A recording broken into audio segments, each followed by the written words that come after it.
നിങ്ങൾ ഇന്ന് കനത്ത മത്സരമാണ് അല്ലെ? രണ്ടുപേരും വെൽവെറ്റ് കോട്ടാണ് ഇട്ടിരിക്കുന്നത്. ഇതാണ് പെട്ടെന്ന് കണ്ണിൽ പെട്ടത്. ഓ അമ്മാവാ എന്ത് പറയുന്നു? അത് നിങ്ങളിപ്പോ ഈ വെൽവെറ്റിനെ കുറിച്ച് പറഞ്ഞപ്പോ എനിക്ക് ഒരു പാട്ട് ഓർമ്മ വന്നു. ഏതാ? ഏയ് വെൽവെറ്റാ വെൽവെറ്റാ കാളമ്പൂളം കീച്ചട്ട കോമഡി ഫ്ലോറിൽ വതറട്ടാ. കൊള്ളാം, കലക്കി. ഞാൻ ഭയങ്കര ഫാനാട്ടോ അമ്മാവന്റെ ക്രൂരൻ കാക്കയുടെ ഡൈഹാർഡ് ഫാനാണ് ഞാൻ. അപ്പൊ നമ്മൊന്ന് കണ്ടുവരും. അല്ല കാണണമെന്നില്ല, ഫാനാണ്. അടുത്ത പടത്തിന് അവസരവും കൊടുക്കണം അമ്മാവന്. അമ്മാവൻ ഇവിടെ ഇരിക്കുന്ന തന്നെ അവസരങ്ങൾക്ക് വേണ്ടിയിട്ടാണ്. അമ്മാവൻ അഭിനയിക്കും. നിങ്ങൾ കാണാനിട്ടാണ് മോണോ ആക്ട്, മിമിക്രിയും പാട്ടും ഒക്കെ ആയിട്ട് എന്തൊക്കെയാണ് അമ്മാവനോട് കാണിച്ചു വെച്ചിരിക്കുന്നത്. അതാ നമുക്ക് മത്സരം തുടങ്ങിയാലോ? അമ്മാവ കൊടുക്കു പണി. വിസലടി മുഴങ്ങട്ടെ. ഇവരുടെ നാട്ടിൽ ഒരു ഉണ്ണി മുസ്ലിയാരുണ്ട്. ഒരു പള്ളിയിലൊക്കെ ഉസ്താദാണ്. അപ്പോൾ അവിടെ കല്യാണമോ അല്ലെങ്കിൽ എന്തെങ്കിലും ചടങ്ങ്, കുട്ടി രാത്രി കരയ, അതല്ലെങ്കിൽ പനി, അങ്ങനെയുള്ള എന്തെങ്കിലുമൊക്കെ പ്രാക്ക് പോലത്തെ അസുഖമൊക്കെ ഉണ്ടെങ്കിൽ ഉസ്താദിൻ്റെ അടുത്ത് പോയി ഒരു നൂല് കൊടുത്തു കഴിഞ്ഞാൽ പുള്ളി ജപിച്ച് തന്ന് അത് കയ്യിൽ കെട്ടുക.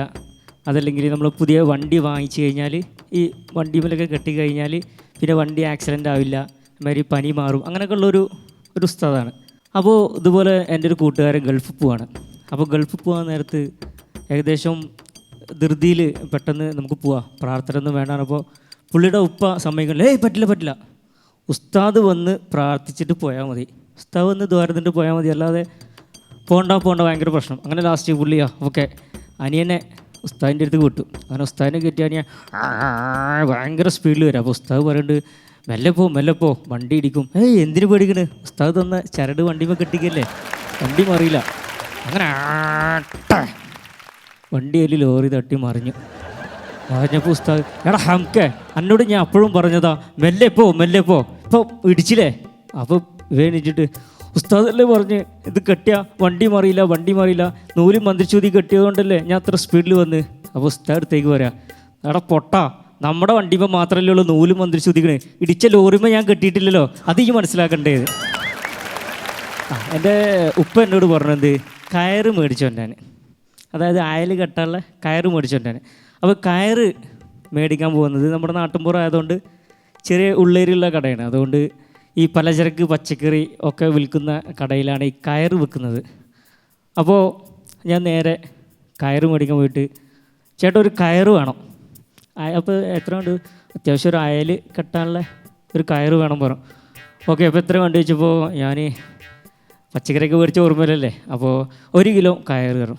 പുള്ളി അപ്പോൾ 1 കിലോ കയറ് തൂക്കി തന്നു. അങ്ങനെ ഞാൻ വീട്ടിൽ പോയി എൻ്റെ ഉപ്പ കയറെടുത്തപ്പോണ്ട് കയറിൻ്റെ കൂടെ ഒരു ഇത്ര പോകുന്നൊരു പീസ് വേറെ വീണു. ഇതെന്താ ഇത് കണ്ട് നേരെ കടയിലോട്ട് പോയി. ഇതെന്തത് കയറ് മുഴുവൻ എത്തണമില്ല, ഞാൻ പറഞ്ഞതല്ലേ, വെച്ചൊരു എക്സ്ട്രാ പീസ് കൊടുത്താൽ പുള്ളി പറയാം അത് 1 കിലോ കയറാണ് പറഞ്ഞത്. അപ്പോൾ തൂക്കിയപ്പോൾ 900 ഗ്രാമുള്ളൂ. അപ്പോൾ 1 കിലോ തേക്കാൻ വേണ്ടി ഒരു കഷ്ണം മുറിച്ചിട്ടാണ്. ഓണക്കാലമാണ്. അപ്പോൾ ഓണക്കാലം കളർഫുള്ളാവുന്നത് നമ്മുടെ നാട്ടിൻപുറത്തുള്ള ക്ലബ്ബുകളിൽ ഓണക്കാലത്തെ മത്സരങ്ങളൊക്കെ നടക്കുമ്പോഴാണ്. അപ്പോൾ ഓണക്കാലത്ത് എൻ്റെ നാട്ടിൽ മത്സരങ്ങളൊക്കെ നടക്കുകയാണ്. സിനിമാ ഗാന ആലാപന മത്സരമാണ് നടക്കുന്നത്. അപ്പോൾ ഇപ്രാവശ്യം ജപ്പാൻ സുര വന്നിരിക്കുന്നത് ഞാൻ ഹരിമുരളീരവം പാടുമെന്ന് പ്രഖ്യാപിച്ചുകൊണ്ടാണ്. എല്ലാവരും ഞെട്ടിപ്പോയി. എടാ ഇതിൻ്റെ ആവശ്യമുണ്ടോ എനിക്ക്? തെറ്റിദ്ധരിക്കരുത്, ഈ ജപ്പാനിലൊന്നും പോയിട്ടൊന്നുമല്ല ആൾക്ക് ജപ്പാൻ എന്നുള്ള പേര് കിട്ടിയത്. ഈ ജപ്പാൻ കുടിവെള്ള പദ്ധതിയുടെ കുഴിയുണ്ടല്ലോ, അതിൽ ഇയാൾ അബദ്ധവശാൽ വീണിട്ട് കാല് ഒളിഞ്ഞിട്ട് നാട്ടുകാർ ചാർത്തി കൊടുത്തൊരു പേരാണ് ജപ്പാൻ സുര എന്നുള്ളത്. അപ്പോൾ ജപ്പാൻ സുര ഞെട്ടിച്ചുകൊണ്ടാണ് പറഞ്ഞത് ഞാൻ ഹരിമുരളീരവം പാടാൻ പോവാണ്. എൻ്റെ പൊന്നുമോനെ നീ അത് പാടരുത്, അത് ക്ലാസിക്കലൊക്കെ പഠിച്ചിട്ട് ഒക്കെ അറിയുന്ന ഒരു പാടേണ്ട ഒരു പാട്ടാണ്, ടഫാണ്, ഒന്ന് പോയാൽ വെറുതെ എപ്പോഴും നെഗറ്റീവ് ആക്കാൻ വേണ്ടി. ഞാൻ പാടും, എന്തായാലും എനിക്ക് ഫസ്റ്റ് തന്നെ കിട്ടും, ഞാൻ ഫസ്റ്റ് അടിക്കും എന്നൊക്കെ പറഞ്ഞ് ഭയങ്കരമായിട്ട് ചൂടാവുകയാണ്. അപ്പോൾ സംഭവം എന്താ വെച്ച് കഴിഞ്ഞാൽ അതിന് മുമ്പത്തെ ഓണക്കാലത്ത് ഈ ജപ്പാൻ സുര പാടിയ പാട്ട് ചക്രവർത്തിനി നിനക്കു ഞാൻ എൻ്റെ എന്നുള്ള പാട്ടായിരുന്നു. അപ്പോൾ സൗണ്ട് ഓപ്പറേറ്റർ രാമേന്ദ്രേട്ടനായിരുന്നു. ഈ രാമേന്ദ്രേട്ടൻ്റെ മകളുമായിട്ട് ജപ്പാൻ സുരയ്ക്ക് ചെറിയൊരു ഇഷ്ടമുണ്ടായിരുന്നു. അത് ഇയാൾ അറിഞ്ഞു. അപ്പോൾ ജപ്പാൻ സുര പാടാൻ വരുന്ന തക്കം നോക്കിയിട്ട് രാമേന്ദ്രേട്ടൻ സൗണ്ടിൻ്റെ നമ്മുടെ മൈക്കിൻ്റെ എക്കോ കംപ്ലീറ്റ് അങ്ങ് കയറ്റി വെച്ച് ബീഡി വലിക്കാമെന്ന് പറഞ്ഞിട്ട് പുറത്തേക്ക് പോയി. ഇതൊന്നും പറയാണ്ട് പാവം ജപ്പാൻ സുര വന്ന് ഇങ്ങനെ പാടി ചക്രവർത്തിനി നിനക്കു ഞാൻ എൻ്റെ ശിശിൽപ ഗോപുരം തുറന്നു പുഷ്പ പാപാദൂകം കമ്പുറത്തു വയ്ക്കൂ നീ നഗ്ന പാപദയകത്തു വരു ചക്രവർത്തിനി രാമേന്ദ്രേട്ടൻ എൻ്റെ മോളെ ഇരിക്കല്ലേ. അപ്പോൾ ഈ കഴിഞ്ഞ തവണത്തെ ആ നാണക്കേട് മാറ്റണം, ഇപ്രാവശ്യം ഫസ്റ്റ് അടിക്കണം. അതിനാണ് ഹരിമുരളീരവം കൊണ്ടുവന്നത്. അങ്ങനെ നമ്മുടെ ജപ്പാൻ സുര കയറി ഹരിമുരളീരവം പാടി ഹമ്മിങ് പാടി അക്ഷരാർത്ഥത്തിൽ എല്ലാവരും ഞെട്ടി. കിഡിലം പെർഫോമൻസ് ഹമ്മിങ്. പല്ലവി പാടി, പല്ലവി അതിനേക്കാളേറെ ഗംഭീരം. ഇനിയിപ്പോൾ മറ്റേ സാധനം കൂടി വരാനുണ്ട്, ജതി വരാനുണ്ട്. ധാന ദിക്കിട ദാക്തരികിട ദിക്കിട എന്നെല്ലാം പറഞ്ഞിട്ട് കിടിലൻ സാധനമാണ്. ഇത് നമുക്ക് തന്നെ ആർക്കും ഇങ്ങനെ പാടാൻ പഠിക്കാത്തവർക്കൊന്നും പാടാൻ പറ്റാത്തൊരു സാധനമാണ്, ഭയങ്കര ടഫായിട്ടുള്ള സാധനമാണ്. ഇത് ഇവൻ എങ്ങനെ പാടുന്ന എല്ലാവരും ഇങ്ങനെ ആകാംക്ഷയോടെ നോക്കിക്കൊണ്ടിരിക്കുമ്പോൾ മൂപ്പര് പാടിയത് ദാനപ്പുക്കിട്ട ദാക്കിട പുക്കിട്ട കിടപ്പുക്കിട്ട കിന്നക്ക് ദിക്കിട ദാക്കിട ദാക്കിട പുക്കിട കിടപ്പുക്കിട്ട കിന്നക്ക് ദാക്കുതാ കത്തുതാ ദിക്കിട ദാക്കിട ദാക്കിട പുക്കിട കിടപ്പുക്കിട്ട കിന്നക്ക് ദാക്കുതാ കത്തുതാ കത്തുതാ. കറക്കം വലിക്കാൻ നിന്ന് സതീശൻ ആലോചിക്കേ, ഈ പന്നി ഏത് കത്തിന്റെ കാര്യമാണ് പറയാൻ പോകുന്നത്. നമുക്ക് സമയം ബാക്കിയുണ്ട്, കുറച്ചുകൂടി സെക്കൻഡ്സ് ഉണ്ട്. ബട്ട് ഓക്കേ, പറഞ്ഞതൊക്കെ നന്നായിരുന്നു, രസകരമാക്കാൻ ശ്രമിച്ചു. Very good. Over to Shafi. Okay, അപ്പോൾ എൻ്റെ നാട് കാരക്കാട്. അപ്പോൾ കാരക്കാട് നിന്ന് ഞാൻ പട്ടാമ്പിയിലേക്ക് ബസ്സിൽ പോവാണ്. അപ്പോൾ ഞാൻ ബസ്സിൽ കയറി, അപ്പോൾ ഒരു അമ്മാവൻ്റെ അടുത്താണ് ചെന്നത്. അപ്പോൾ അമ്മാവൻ്റെ അടുത്ത് ഇരുന്നപ്പോൾ അമ്മാവൻ ഒരു കവറൊക്കെ തുറന്ന് കവറിൻ്റെ ഉള്ളിൽ നിന്ന് ഒരു ബെറ്റിലെടുത്ത് അതിലിങ്ങനെ തേച്ച് ചുണ്ണാമ്പുറത്ത് തേച്ച് തൊട്ടി വായിലിട്ടു. അപ്പോൾ ഇതിന് കണ്ടക്ടർ ചേട്ടാ എവിടെ പോണ്? അപ്പോൾ പാമ്പ്. അങ്ങനെ അതൊക്കെ കഴിഞ്ഞു. ബസ്സിൻ്റെ പുറത്തേക്ക് തൊപ്പി. അപ്പോൾ ഒരു ബൈക്കാരൻ്റെ നേരെ മുഖത്ത് കൈ മുറുക്കാൻ പോയത്. ബൈക്കാരെ അങ്ങനെ ബൈക്കാരൻ ബസ്സിന് ക്രോസ് ഇട്ടിട്ട് ഈ തന്ത്രം കളവാ എവിടെ നോക്കിയിട്ടാ തുപ്പിണ്?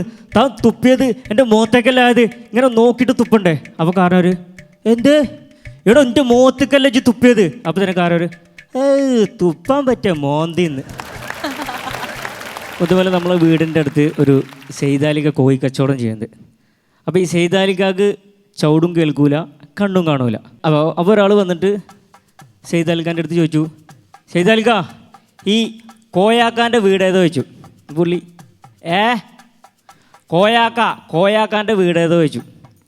അപ്പോൾ സെയ്താലിക്ക 110 ഇന്നലെ ആണെങ്കിൽ 90 തന്നിരുന്നു, ഇപ്പോൾ റേറ്റ് കൂടി 110 കയറും. അപ്പോൾ പുള്ളി എഴുതി കൊടുത്തു.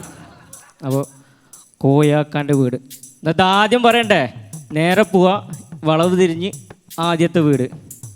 അങ്ങനെ വേറൊരാൾ വന്നിട്ട് സെയ്താലിക്ക കോഴി എന്താ വില? നേരെ പോകുക, വളഞ്ഞിട്ട് ആദ്യത്തെ വീട്. അന്ന് പിന്നെ പുള്ളിക്ക് കച്ചവടം നടന്നിട്ടില്ല. കോഴി കച്ചവടം വരുന്നവരെ മുഴുവൻ ആദ്യത്തെ വീട്ടിലേക്ക് വിട്ടു. അതുപോലെ ഞാൻ ഈ മാക്സി കച്ചവടത്തിന് പോകും. അതായത് അപ്പോൾ അതേമാതിരി നമ്മൾ കാരക്കാട് റെയിൽവേ സ്റ്റേഷനിൽ നിന്ന് ട്രെയിൻ കയറി നേരെ തിരൂർ പോയിട്ട് ഇറങ്ങും. അപ്പോൾ ഈ മാക്സി കൊണ്ട് പോകുന്ന ടൈമിൽ ട്രെയിന് പോയി തിരൂർ ഇറങ്ങി കഴിഞ്ഞാൽ തിരൂർ സുലൈമാൻ ഖാൻ്റെ ചായക്കടയിൽ നിന്ന് ചായ കുടിച്ച് നേരെ അപ്പുറത്ത് തന്നെ പള്ളി. അപ്പോൾ പള്ളി പോയി പ്രാർത്ഥിക്കുകയൊക്കെ ചെയ്യും. പഠിച്ചവരെ മാക്സിയൊക്കെ വെക്കണേ. നമ്മൾ മാക്സി ബാഗൊക്കെ വെച്ച് കൈയൊക്കെ കഴുകി ഗോതുണ്ടാക്കിയിട്ടാണ് നമ്മൾ പള്ളി കയറുക. അങ്ങനെ പള്ളി കയറി മാക്സിയൊക്കെ പോകണേന്നൊക്കെ പ്രാർത്ഥിച്ച് എല്ലാ മാക്സിൽ നിന്ന് പോകണേന്നൊക്കെ പറഞ്ഞ് മനസ്സൊരുക്കി പുറത്തിറങ്ങിയപ്പോൾ ദൈവം പെട്ടെന്ന് സ്വീകരിച്ചു. എല്ലാ മാക്സിയും പോയി, ആണുങ്ങൾ കൊണ്ടുപോയി. അപ്പോൾ ഓണാവകാശ മത്സരം തുടരുന്നു. ഇനി സ്ത്രീകളുടെ ലെമൺ ജ്യൂസ് അല്ല, സ്പൂൺ ആൻഡ് ലെമൺ റൈസ് മത്സരമാണ്. ഈ മത്സരം പിന്നെ നടക്കാൻ പോവുകയാണ്. പുഷ്പേട്ടനാണ് ക്ലബിൻ്റെ സംഘാടകൻ. പുഷ്പൻ ആണ്. അപ്പോൾ പ്രത്യേകിച്ച് സ്ത്രീകൾ നടക്കുന്ന പരിപാടിയൊക്കെ അതിൻ്റെ അടുത്തൊക്കെ ഭയങ്കര ആക്റ്റീവായിട്ടുണ്ടാവും. അപ്പോൾ മൂപ്പരിങ്ങനെ നിൽക്കുകയാണ്. 3-4-5 പേര് മത്സരിക്കുന്നുണ്ട്. എല്ലാവരും മത്സരിച്ച് ഇങ്ങനെ അടുത്തേക്ക് എത്താറായി. അപ്പോൾ പേരെഴുതണം, വിന്നേഴ്സിൻ്റെ പേരൊക്കെ എഴുതണം. പേരെഴുതി കഴിഞ്ഞിട്ട് ഇത് അനൗൺസ് ചെയ്യണം. അപ്പോഴാണ് ഇങ്ങനെ ഒരു ഷൈൻ ചെയ്യാനൊക്കെ ഒരു ചാൻസ് കിട്ടുക. അപ്പോൾ നമ്മുടെ നേരത്തെ ജപ്പാൻ സുരയ്ക്ക് ഇതൊക്കെ ആഗ്രഹമുണ്ട്, ഇങ്ങനെയൊക്കെ എഴുതിയിട്ടൊക്കെ ചെയ്യണമെന്ന്. പക്ഷേ ഈ മൂപ്പര് വിടില്ല. അപ്പോൾ അങ്ങനെ മത്സരം തുടങ്ങി. ആർപ്പോ ഇറോ എന്നൊക്കെ പറഞ്ഞ് പറന്ന് പറഞ്ഞിട്ട് ആ പെണ്ണുങ്ങൾ ഇങ്ങനെ സ്പൂണൊക്കെ പിടിച്ച് ഇങ്ങനെ വരാൻ തുടങ്ങി. അടുത്തേക്ക് എത്താറായി. വിന്നേഴ്സ് 3 പേര് അടുത്തേക്ക് എത്താറായി. പെട്ടെന്ന് പുഷ്പേട്ടന് എന്തൊരു പന്തികേട് വന്നിട്ട്, ഡേ സുരേ ജപ്പാൻ ഇങ്ങോട്ട് പോര്, ഇത് പിടി. അതിൽ 3 പേര് പിന്നെ വിന്നേഴ്സ് ആരാന്ന് പറഞ്ഞാൽ അവരുടെ പേരൊക്കെ എഴുതി അനൗൺസൊക്കെ ചെയ്യും. ഇതെന്ത് അതിശയം, ഇതുവരെ മൈക്കും തരാറില്ല, പേനയും തരാറില്ല, കടലാസും തരാറില്ല. ഒരു പ്രശ്നമില്ല, നീയൊക്കെ ചെയ്ത് പഠിക്കടേ, ഞാനെപ്പോഴും ഞാൻ തന്നെ ചെയ്യണമെന്ന് പറഞ്ഞിട്ട് ഈ ജപ്പാൻ സുര പോയിട്ട് ചേച്ചിയോട് ചോദിച്ചു, ചേച്ചി 1ാം സമ്മാനം കിട്ടി ചേച്ചിയോട് ചോദിച്ചു, ചേച്ചി എന്താ പേര് എന്ന്. അപ്പോൾ ചേച്ചി പറഞ്ഞു എൻ്റെ പേര് സാരന്ത്രി എന്ന്. അപ്പോൾ സൂര്യ ഇങ്ങനെ നോക്കുകയാണ്, ഈ സാരന്ത്രിയുടെ ഇന്ദ്ര ചന്ദ്രൻ്റെ ആണോ ഭ്രാന്തിൻ്റെ ആണോ, ഇത് എഴുതാൻ പറ്റുന്നില്ല. ദൂരെ മാറി നിൽക്കാം മൂപ്പര് ഫോൺ പിടിച്ചിട്ട്. ഇല്ല ഇവിടെ കുഴപ്പമൊന്നുമില്ല, ഇവിടെ കാര്യങ്ങളൊക്കെ നടക്കുന്നുണ്ട്. മൂപ്പർക്കും എഴുതാൻ പറ്റുന്നില്ല, ഈ പേര് എഴുതാൻ പറ്റുന്നില്ല. അപ്പോൾ പുഷ്പൻ്റെ അടുത്തേക്ക് നേരെ നമ്മുടെ ആൾ പോയിട്ട് പറഞ്ഞു, ഇതാ ചേട്ടൻ തന്നെ അനൗൺസ് ചെയ്തോളൂ, എല്ലാം എഴുതിയിട്ടുണ്ട്. നോക്കുമ്പോഴേക്ക് 2 പേര് മാത്രമേ എഴുതിയിട്ടുള്ളൂ. 1ാം സ്ഥാനത്തിൻ്റെ പേര് എഴുതിയിട്ടില്ല. നീ എന്താടാ 1ാം സ്ഥാനം കിട്ടിയ അവരുടെ പേര് എഴുതാന്ന്? അത് ചേട്ടൻ തന്നെ എഴുതിക്കുക, എനിക്ക് ഭയങ്കര വയറുവേദന, പെട്ടെന്നൊന്ന് ടോയ്ലറ്റിൽ പോയിട്ട് വരണം. നിങ്ങളൊരു കാര്യം ചെയ്യും, ചേട്ടൻ എഴുതിക്കോ, നമ്മുടെ ഗോപാലകൃഷ്ണേട്ടൻ്റെ ഭാര്യയില്ല, അവരാണ് എഴുതിക്കോ എന്ന് പറഞ്ഞു. ഇവരുടെ പേര് എഴുതുമ്പോൾ ആൾക്കാർ കാണുക ഇത് മലയാളം അറിയുന്നില്ല. അപ്പോൾ പുഷ്പേട്ടൻ മൈക്ക് എടുത്തിട്ട് വന്നു. പ്രിയപ്പെട്ടവരെ, ഇപ്പോഴിവിടെ നടന്ന സ്പൂൺ ആൻഡ് ലെമൺ റൈസ് മത്സരത്തിൽ വിജയിയായിരിക്കുന്നത് ആരാണെന്ന് നിങ്ങൾക്കറിയാം. നമ്മുടെ ക്ലബിന്റെ കണ്ണിലുണ്ണിയായ ഗോപാലകൃഷ്ണന്റെ ഭാര്യ. യെസ്, ആരാണ്? അപ്പൊ ഓഡിയൻസ് പറയാണ് സാരന്ത്രി. അതെ, അവരാണ് വിജയിയായിരിക്കുന്നത്. അപ്പോ ഇത്രയും നന്നായിട്ട് ഭാര്യയെ പ്രോത്സാഹിപ്പിച്ച ഗോപാലകൃഷ്ണനെയും ഭാര്യയെയും അവരെ രണ്ടുപേരെയും വേദിയിലേക്ക് സമ്മാനം വാങ്ങാൻ വേണ്ടി ക്ഷണിക്കുകയാണെന്ന് പറഞ്ഞിട്ട് തടിയൂരി. സുനിൽ സൂര്യ, ഷാഫി, നിങ്ങൾ രണ്ടുപേരുടെയും മുൻ പെർഫോമൻസുകളുമായിട്ട് താരതമ്യം ചെയ്താൽ ഇപ്പം നമ്മുടെ ശത്രു ഇന്നലത്തെ നമ്മളെന്ന് പറയും. നമ്മൾ കൂടുതൽ നന്നാവുക, അല്ലെങ്കിൽ ഇന്നലത്തേക്കാൾ ബെറ്റർ ഇന്ന്, അത്രേ ഉള്ളൂ. അങ്ങനെ നോക്കുമ്പോൾ നിങ്ങളുടെ കഴിഞ്ഞ എപ്പിസോഡുകളുമായിട്ട് താരതമ്യം ചെയ്യുമ്പോൾ അത്രയും രസകരമായോ ഇന്നത്തെ തമാശകളെന്ന് വ്യക്തിപരമായിട്ട് എനിക്കൊരു സംശയം തോന്നി. ചിലപ്പം ഈ തമാശയ്ക്ക് മറ്റുള്ളവർ ചിരിച്ചേക്കാം, നമുക്കറിയില്ല. എനിക്കിപ്പോൾ കേട്ടപ്പോഴങ്ങനെ തോന്നി. ബിബിൻ, സ്റ്റാൻഡപ്പ് കോമഡി എന്ന് പറയുന്നത് എനിക്ക് തോന്നുന്നു കേരളത്തിൽ വളരെ വിരളമായിട്ടുള്ള ആളുകൾ മാത്രം കൈവച്ചിരിക്കുന്ന മേഖലയാണ്, പ്രത്യേകിച്ച് ലെജൻഡുകൾ. ഇന്ത്യയിൽ ടോട്ടലി സ്റ്റാൻഡപ്പ് കൊമേഡിയൻ എന്ന് പറയുന്ന സെക്ഷനിലാണ് പുറത്ത്. നമ്മുടെ ഇവിടെ മിമിക്സ് പരേഡും അത് കഴിഞ്ഞ് ഓട്ടംതുള്ളലും അത് തുടങ്ങിയിട്ടുണ്ടെങ്കിലും 1981 സെപ്റ്റംബർ മാസം 21 5 പേര് നിരന്ന് നിന്ന് മിമിക്സ് പരേഡ് എന്ന് പറഞ്ഞൊരു കലാരൂപം ഇവിടെ തുടങ്ങി. മിമിക്രി അത്ര കണ്ട് വളരുകയും ചെയ്തതുകൊണ്ടാണ് സ്റ്റാൻഡപ്പ് കോമഡി ഇവിടെ കുറഞ്ഞു പോയിട്ടുള്ളത്. ഞാൻ രമേശ് ചേട്ടനോട് സംസാരിക്കണം, ഗൂഗിളിൽ സെർച്ച് ചെയ്തോളെ. എൻ്റെ ഒരു കൂട്ടുകാരൻ തെങ്ങിൽ കയറുകയാണ്. ഞങ്ങളുടെ നാട്ടിലുള്ള കൂട്ടുകാരനല്ല, തേങ്ങ ഇടുന്ന ഒരാളാണ്. അദ്ദേഹം തെങ്ങി കയറുമ്പോൾ ഒരു മരംകൊത്തി ഈ തെങ്ങിൻ്റെ പകുതിയിൽ ഒരു കൂടുണ്ടാക്കിയിട്ടുണ്ടായിരുന്നു. മരംകൊത്തിയുടെ കൂടിനകത്തേക്ക് മരംകൊത്തി കയറി ഇരിക്കുമ്പോഴാണ് ഇവൻ കയറി തന്നെ. മരംകൊത്തി രാവിലെ എണീറ്റ് പണിക്ക് പോകാനായിട്ട് പുറത്തേക്ക് ഇറങ്ങാൻ നോക്കിയപ്പോൾ ഇവിടെയായിട്ട് ഒരാളുടെ മുഖം, കൂടിൻ്റെ തൊട്ട് ഫ്രണ്ടിൽ മരംകൊത്തി നോക്കിയപ്പോൾ ഒരാളുടെ മുഖം. മരംകൊത്തി മരം കൊത്തണ പോലെ തന്നെ ഇവൻ്റെ നെറ്റിയിൽ കൊത്താൻ തുടങ്ങി. കൈ തെങ്ങ പിടിച്ചിരിക്കുമല്ലോ, ഇവന് കൈ വിടാൻ വയ്യ. മുകളിലോട്ട് കയറിയ മരംകൊത്തി കൊത്തണത് വേറെ പല സ്ഥലങ്ങളിലും കൊള്ളും. അതുകൊണ്ട് ഇവൻ താഴത്തേക്ക് തിരിച്ചിറങ്ങി വന്നപ്പോഴേ കവിയൂർ പൊന്നമ്മ ചേച്ചിയൊക്കെ പൊട്ട് തൊട്ടേക്കുന്ന പോലെ നെറ്റിയിൽ ഇത്രയും വലിയൊരു റെഡുമായിട്ട് താഴത്തേക്ക് ഇറങ്ങി വന്നേക്കുവാ പൊട്ടും തൊട്ടിട്ട്. കഥ പറഞ്ഞേ മരംകൊത്തിയുടെ കഥ സൂപ്പർ അല്ലായിരുന്നോ? അല്ല, അത്രക്ക് പോരായിരുന്നത്. ഏതാ മരംകൊത്തിറ നെറ്റിക്കിട്ട് കൊത്തിയ കഥ? ഇവരുള്ള ആളാ. അല്ല, നീ ഏത് സൈഡാ? പുള്ളിയുടെ സൈഡ്? ഞാൻ ചേട്ടൻ്റെ സൈഡ്. എൻ്റെ സൈഡ്. അപ്പൊ തമാശ വിജയിച്ചു. മരംകൊത്തി നെറ്റിക്കിട്ട് കൊത്തിയ തമാശ വിജയിച്ചു. ഇനി എന്താ, അങ്ങനെയാണെങ്കിൽ നിങ്ങളൊരു തമാശ പറയൂ. അങ്ങനെ ആയിക്കോട്ടെ. എനിക്ക് പറയാനുള്ളതെന്ന് വെച്ചാൽ ഞാനിപ്പോൾ ഇവിടെ അവതരിപ്പിക്കാൻ പോണത് ഒരു ചക്കക്കുരുവിൽ നിന്നും ഗ്യാസ് ട്രബിളിലേക്കുള്ള യാത്ര. ചക്കക്കുരുന്ന് ഗ്യാസ് ട്രബിളിലേക്കുള്ള ഒരു യാത്രയാണ് ഞാനിവിടെ നിന്ന് അവതരിപ്പിക്കാൻ വന്ന സോങ് ആണ്. സോങ്ങിലൂടെ കഥയാണെന്ന് ഓർത്തു. അല്ല, സോങ് ആണ്. ആയിക്കോട്ടെ. ചക്കക്കുരു എടുത്തു, ചട്ടിയിലിട്ട് വറത്തു, ചിന്നപ്പിന്റെ മുടിച്ചു, വയലിട്ട് കടിച്ചു, പ്രതികരിച്ചു, കുരു പ്രതിധ്വനിച്ചു. ഇതിനെന്ത് പേര് കൊടുക്കാം? നമുക്കിതിനെന്ത് പേര് കൊടുക്കാം? ട്രബിള് തന്നെ, ഗ്യാസ് ട്രബിള് തന്നെ, ട്രബിള് തന്നെ, ഗ്യാസ് ട്രബിള് തന്നെ, ട്രബിൾ ട്രാ ട്രാ ട്രാ ട്രാ എക്സെട്രാ. ഓക്കെ, അപ്പോൾ നമ്മൾ ഫീഡ്ബാക്ക് കേട്ടു, കുറച്ച് നല്ല തമാശ കഥകൾ കേട്ട് ചിരിച്ചു, കേശവ മാമന്റെ ചക്കക്കുരു സോങ് കേട്ടു. ഇനി അറിയേണ്ടത് ഇവരിൽ ആരൊക്കെയാണ് ഒന്നാം സ്ഥാനത്തും രണ്ടാം സ്ഥാനത്തും എന്നാണ്. രമേശ് ഏട്ടാ, വാട്ട്സ് ദി വെർഡിക്റ്റ്? ഷാഫി ഇടയ്ക്ക് മറന്നു പോവുക, ഒന്ന് പ്രിപ്പയർ ചെയ്യാത്തതുപോലെയൊക്കെ എനിക്ക് തോന്നി.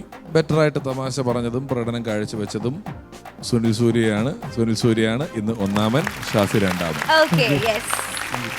അപ്പോൾ ഇവർക്കുള്ള ടോക്കൺ ഓഫ് അപ്രീസിയേഷൻ, ആ ഒരു സ്നേഹ സമ്മാനം RP എന്റർടൈൻമെന്റ്സ് നൽകുന്ന ക്യാഷ് അവാർഡ് സമ്മാനിക്കാനായിട്ട് ഞാൻ രമേശ് ചേട്ടനെയും ബിബിൻ ചേട്ടനെയും സ്റ്റേജിലേക്ക് ക്ഷണിക്കുന്നു. പ്ലീസ്. ഒന്നാം സ്ഥാനത്ത് we have Surya. Congratulations. Shafi.